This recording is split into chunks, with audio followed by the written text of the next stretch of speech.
ये जितनी भी ये जो बकवास करती हैं, जितने तुम्हारी यहाँ की रीजनल पार्टीज हैं जो बकवास करती हैं, उनसे पूछो अगर तुम्हें इतना ही था आर्टिकल 370 का तो उसको तुमने आर्टिकल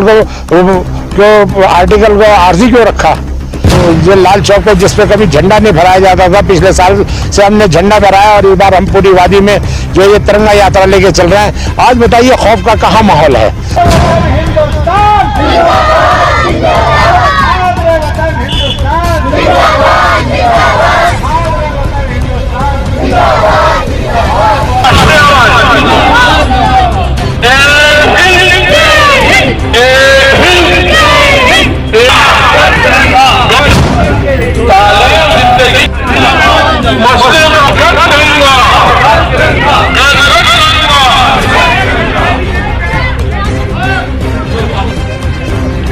अब मैं दावत देना चाहता हूँ हमारे जम्मू कश्मीर मिस्टर मीर नजीर साहब जो अपने ख्यालातों का इजहार करें। मिस्टर आज जो 22 अगस्त है, आज बड़गाम से हमने शुरू किया खान साहब के एरिया के अंदर।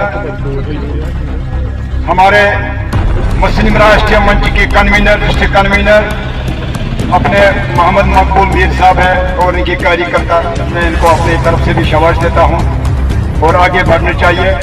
हमारे राष्ट्रीय convener All India Mohammad Afzal sahab, एक बार जिन्होंने अपने डॉक्टर शमसुल हक साहब, हमारे एक सीनियर रहनुमा हनीफ भाई जो पुलिस से खौफ की साये में ये हमारे बच्चे हैं।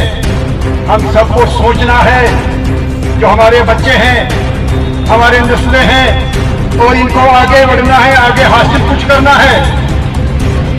अगर हम लोगों ने कुछ साल बीच में किसी कारण से कश्मीरी युवा जो 89 से करीब 30 साल तक अपनी जिंदगी जाया किया है, लेकिन आज जो हम हिंदुस्तान को है इसका हमें पकड़, हिंदुस्तान को है जिसने हमें तामीर दी, हिंदुस्तान को है आज की सारी सड़कें पूरे एक जल और दूसरा चिट्टा जिसे कहते हैं सफेद या कहते हैं मंशियात।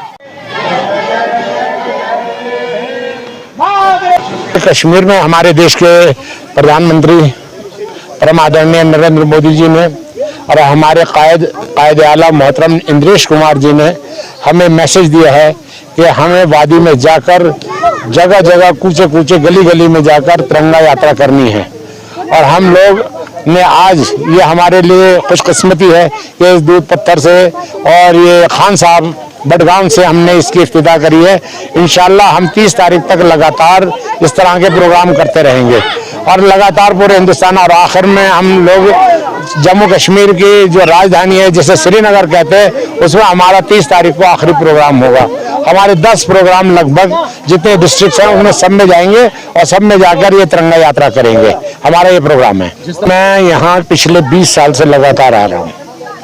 2002 से 2003 से मैं यहाँ आ रहा हूँ और तब से लेकर जब हालात कैसे थे और आज के हालात कैसे हैं, बीच में 3 सरकारें बदली, तब भी मैं आया। मुफ्ती साहब रहे, महबूबा मुफ्ती रही, उमर अब्दुल्ला रहा, इन सब की सरकारें रही। देखिए गवर्नमेंट जो पैसा देती थी उसका सिर्फ जो 100 रुपए आते थे तो उसके 15 पैसे यहाँ लगते थे, 85 पैसे गायब हो जाया करते थे।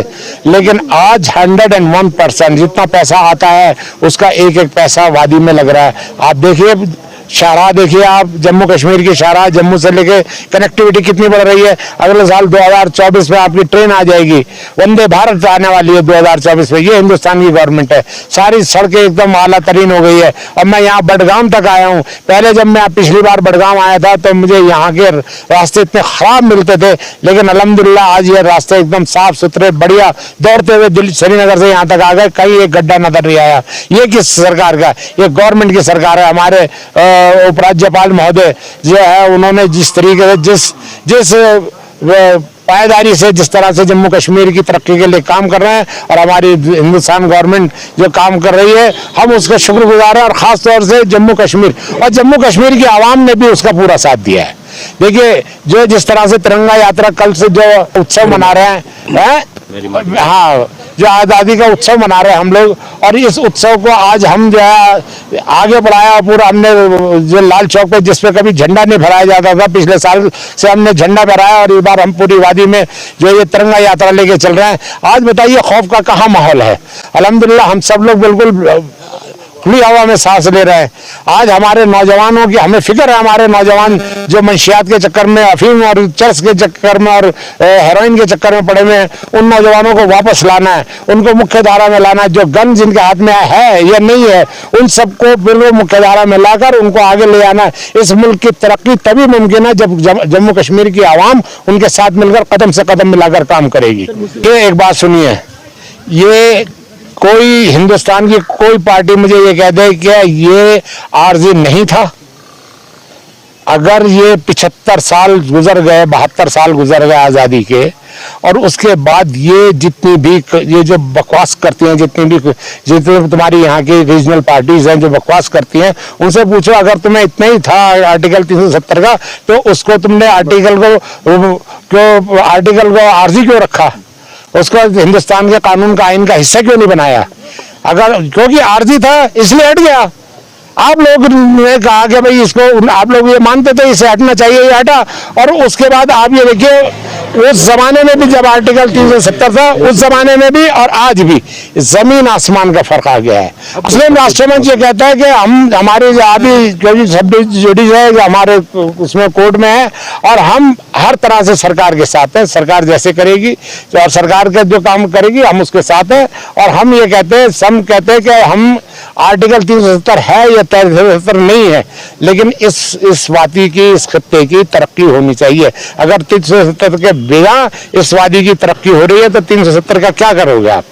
इसलिए हमारी जरूरत है, इस वादी की तरक्की होनी चाहिए। हमारा 1 पॉइंट प्रोग्राम है आज़ादी की, इस वादी की तरक्की करना।